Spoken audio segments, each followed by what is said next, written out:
தமிழர் வாழ்வியல் காப்பியங்களுக்கான நூல்களும் உரைகளும் எண்ணில் அடங்காதவை.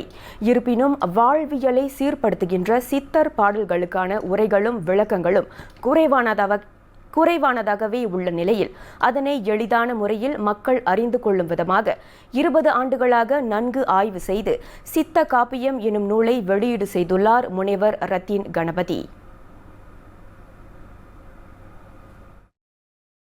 சித்தர்களுடைய பாடல்களை ஆய்வு செய்து அதன் வாயிலாக வரக்கூடிய மிக பெரிய ஆற்றல் மிக்க விஷயங்களை உலக மக்களுக்கு கொண்டு போய் சேர்க்க வேண்டும் அப்படிங்கிற ஒரு காரண கருத்தத்தினால இந்த சித்த காப்பியம் எனும் நூலை கடந்த 20 வருடமாக நான் ஆய்வு கொண்டு எழுதி படைக்கப்பட்டு இன்னைக்கு தான் அது வெளியீடு காணப்பட்டு இருக்கின்றது.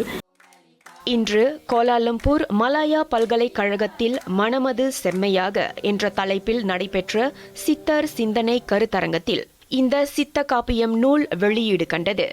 மலாயா பல்கலைக்கழக இந்திய ஆய்வியல் துறையில் பயிலும் 3ஆம் ஆண்டு மாணவர்கள் தமிழர் மரபில் சித்தர் சிந்தனை என்ற பாடத்தின் கீழ் இந்த கருத்தரங்கை ஏற்பாடு செய்ததாக அத்துறை தலைவர் முனைவர் கோ சிவபாலன் தெரிவித்தார்.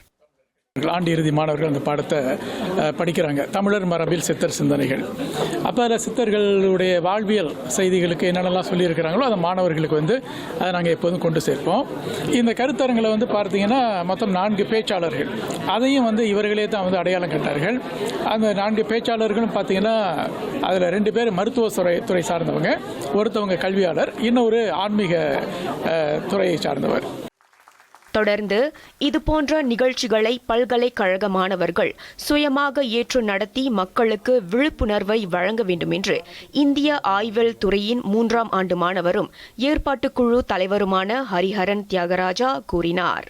தொடர்ந்து இந்த மாதிரியான நிகழ்வுகளை ஏற்பாடு செய்வதற்கு இந்திய ஆய்வியல் துறையும் இந்திய ஆய்வியல் கழகமும் தயாராக இருக்கின்றது. இன்னும் நிறைய செய்து இந்த சமூகத்திற்கும் இந்த மக்களுக்கும் விழிப்புணர்வையும், மக்கள் மத்தியில் தமிழ் மொழி என்பது எதுவுமே வெறுமனே ஒரு மொழி மட்டுமல்ல, அது ஒரு மிக நீண்ட நெடிய பாரம்பரியத்தின், பண்பாட்டின், கலாச்சாரத்தின், நாகரிகத்தின் தொன்மை.